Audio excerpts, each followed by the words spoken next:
Nakakuha na ba Yung... ito, Tatay Ram, itong ginawa kong ano? Hindi pa, yun nga yung gusto kong ipakita. Para yung mga katekram natin. Kasi nakita ko parang nasa Japan lang. Di ba ganyan sa Japan? Sabi ni Tatay, si Tatang, naka-cover na ganyan. Oh. Ito yung invention natin. Hindi naman invention. Parang modified version ng mga mini greenhouse, parang ganyan. So, gumamit tayo ng pipes, yung PPR, tatlong PPR. Pipes lang pala to katekram mo. Kasi screen, na nabibili naman lahat sa Shopee. Nga Binend, lang. binend lang po niya yan katekram mo. Tapos nilagyan ko nung velcro na ano, para nabubuksan sa gitna. Oh. Kaya mayroong dikitan dito para pag pidiligan. Doon meron na rin siyang water system sa loob. Nagpaalam tong mga bata. Tutulungan ka daw maglinis. Oh, ayun. Ay, tanggalin yung mga plastic doon. Thank you, Angela. Angela, thank you sa pagtulong kay Tito Jun. Thank you. Ano to, mustasa, at saka nagbibigay ako ng bell pepper. Mustasa pala yan. Ito, mustasa. Ito mustasa, bell pepper yung ano. Yung iba naka-germinate, nag-germinate pa naman. Okay, sige, wait lang. Yung ganyan ka lawak, ano ba to? Wait lang, katekram. Ay, Ito, makakasugat ito baka makatusok ng mata yan. oo. Yung dalawa na yan, magkano ginastos mo dyan? Oo. Hindi ko, Tatay Ram, hindi ko naman kinukumpute. Pero ang naano ko lang dyan, yung ito lang yung PPR lang, tapos yung hollow blocks. Pinaka naging base beds niya. Kumbaga experimental, ano pa naman. Pag halimbawang okay siya, gagawa ko ng marami. Pero doon meron akong ginawang bagong beds. Pahaba dito. Ito, tinatakip to kapag yung sobrang init. Oo. Tinatalokbong to. Ah. Angela, buhatin mo. Para makabawas ng init. Sige, sampag. Lalo yung mga leafy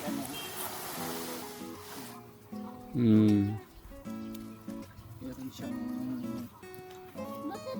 sa init talaga yung mga halaman na mga ito. Ganda dapat ba? Parang bahay-bahay. Gusto kong bahay-bahay ng ganito. Ba't kailangan ng alaman ng ganito, Tito Jun?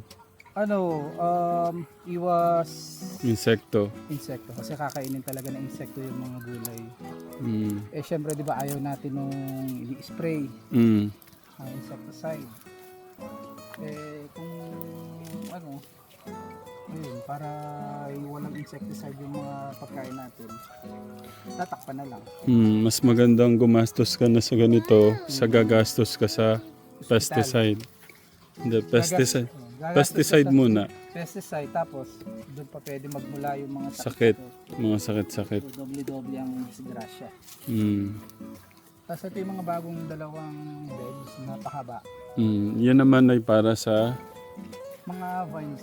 lumalawak na yung garden mo. Ano lang to, katekram, para lang mapag-aralan niya muna itong mga iba-ibang uri ng Gulay. Gulay. First time ngayon lang tayo. Ito upo. Ito ang palaya. Ewan ko kung makakasurvive. Kasi naiwan So, sa tray. Kala ko sa sobrang init. Sa... Init na rin. Ba't naiwan sa tray? Hindi ko pa halos magawa. Kailangan i-transplant. Hindi ko ma-transplant. Tapos may isa pang beds doon. Ang ano naman nito, Tateran, lalagyan ko siya ng may wire. Lalagyan ko siya ng ganun din. Screen din na pa ganyan. Yung diretso na siya. Lahat ng mga dahon at dyan.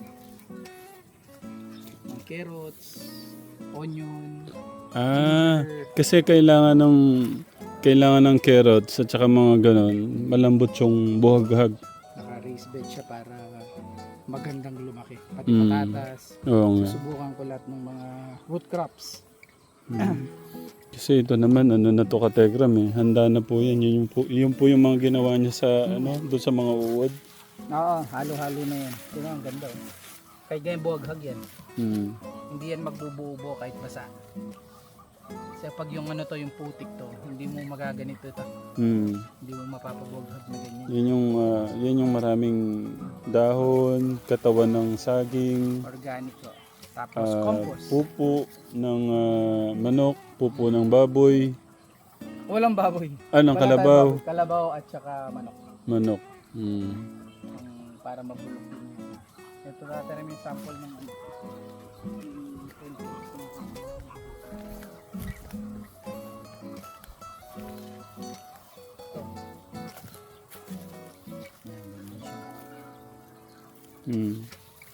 Yun yung ihahal ipagkasama-samahin. Tapos may ipa.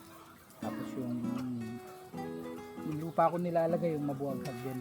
Hindi siya yung maputik na lupa. Yeah. So puro mabuhaghag din. Kaya pala umorder ka niyan, panghalo. Kasi iba din yung may ano talaga.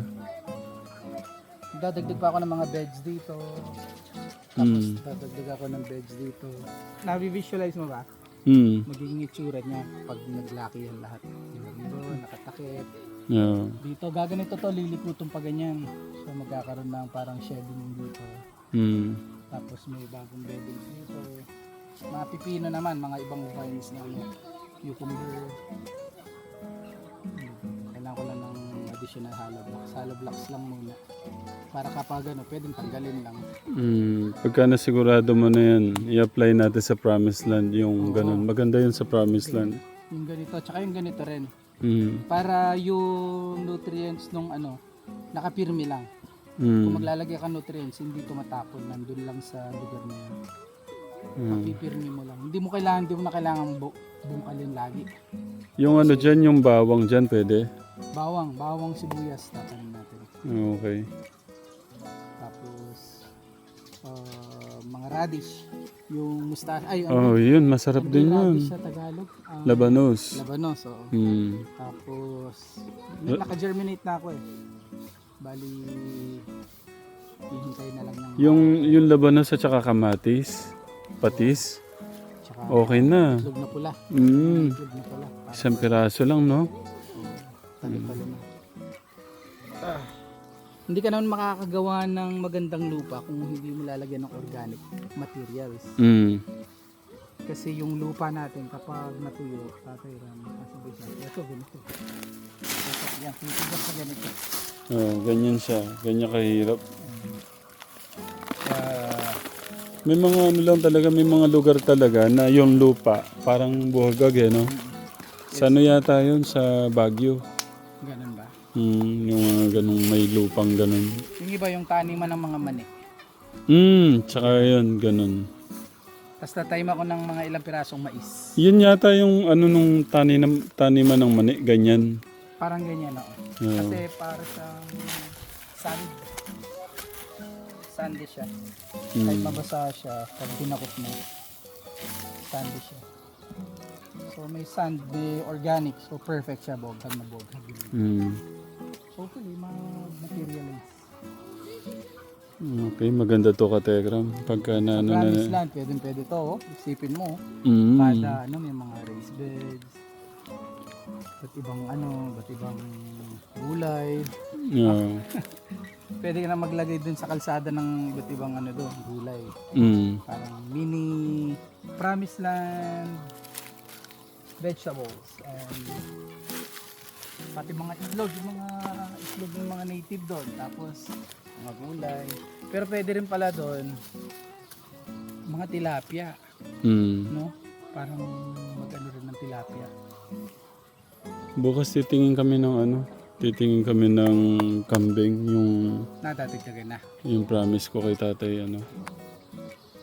para mabilis dumami. Pag ano, lagi tayo may kambing yan. Magandaan ng kambing, damo lang kinakain.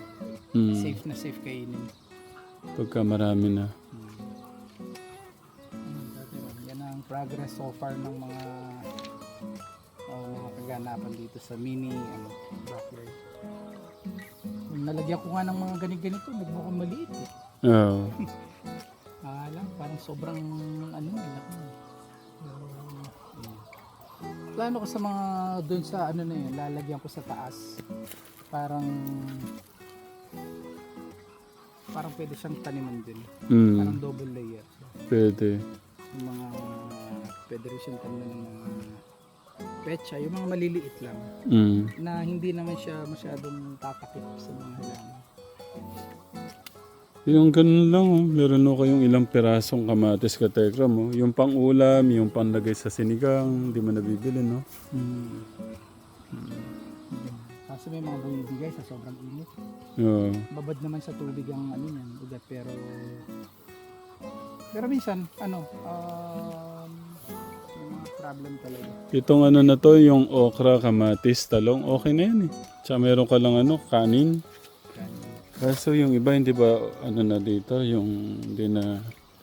Minsan may nakakaligtaan kang kunin eh. Yung mga minsan nasa baba, ganyan. Oo. Minsan talaga, kapag parang ilang araw na kaming kumakain ng talong. Okay lang yung iba kunin namin kasi sayang, maano. Pwede. Angela! Angel! Dito! Kuha ko ng pamputo para din naman po yun. Mga ano lang, yung mga sobrang ano lang ah. Kasi sayang eh. Gaya nitong mga to. Yung ano lang sobrang laki lang ah. Ayun no, gaya nung gano'n no. Para hindi sayang. Ito. Hindi. Kailangan nung pamputol. Masisira yung puno. Hawakan tapos putulin yung yung malalaki lang, sobrang malaki lang. Okay. Ayun no, Angela, sayang kasi. Lagyan lang natin ng ng supply na itlog ni Tito Jun, okay na yan. Basta hindi, yung mga sobrang laki, ayun, yung mga tinuro ko. Kasi baka matigas na yun. Hindi, yung mga kinuha namin dati. Pagka hindi naman pwede, hindi naman inaano ni Tita Flor at Tita Pat. Pupunta na lang sa compost yun. Mm. Ayun yung supot, Tata Angela, oh. Sa baba may supot. Ayun no. Na lang ilagay. Ayan, sakto. Basta yung mga malalaki, ayun no. Oh, yan. Dahan-dahan baka maputol yung mga ibang sanga. Ayun. Iba ho talaga katekram may mga sarili ho kayong tanim. Kasi alam niyong walang gamot eh. Walang gamot yan. Ayan tignan nyo. Tsaka to, kuya. Ate, ay kinagat na pala ng daga. Sayang katekram gaya po nito. Nakain lang ng... natin yung daga. Ayan, wag yan. Pagka ganyan hindi na. Tingnan nyo sayang. Na ano nyo din no? Sobrang dami. Talagang hindi mo maagad. Nagtotorta kayo? Lagi nga kami may talong.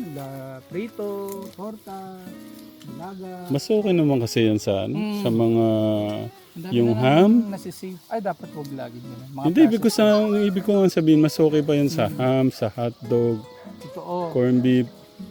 Kasi may mga preservatives na yung mga Meron na talaga. Processed meat. Yan ito tignan yung gaganda po. Pagka ganitong makintab. Yan, ganyan. Tingnan nyo. Ayan, sa mga baba, minsan sa baba, nakalawlaw sa baba. Ayun banda doon, meron doon. Ang maganda sa talong, pag matanda na, putulan mo lang. Pwede pala yun? Magsasanga lang sila ulit. Meron kayo naman bagong batch. Oo. Di sana. Maganda pang mamunga. Maganda pang mamunga, kaya hindi pa mga agad-agad. Tinan mo ito, Tatay Ram. Itong Chico. Kasi silungan niya itong isang diret. Kaya maganda yung tubo. Kaya ayaw niya din sobrang init. Hindi. Ay, ganun ba? Paano ba? Dahil nasisilungan, tingnan mo ito, hindi lumalaki. Ah. Yan yung lumalaki, yung na-expose sa... Okay, sorry, baligta naman ako. Kala ko sa sobrang init. Hindi. Itong okra, maano sa araw, maano sa... Gusto nila nung Mainit. Kaya pag nasisilungan, hindi lumalaki na maayos. So. hindi ganun ka ano. Oh. Ayun, ito yung silungan. Pero banda doon, lalo na to ang bulas. Okay? Kasi expose yung araw. Maghapon. Sige, pwede yan. Ayun Angela. Ayun Ayun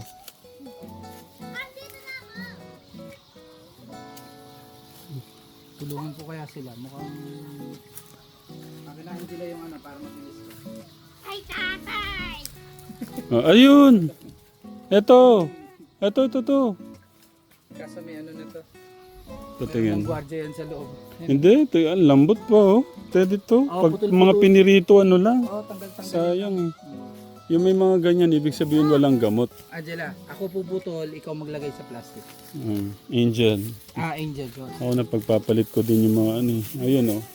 Minsan nakakailang tawag ako bago tumama. Ay, maliit.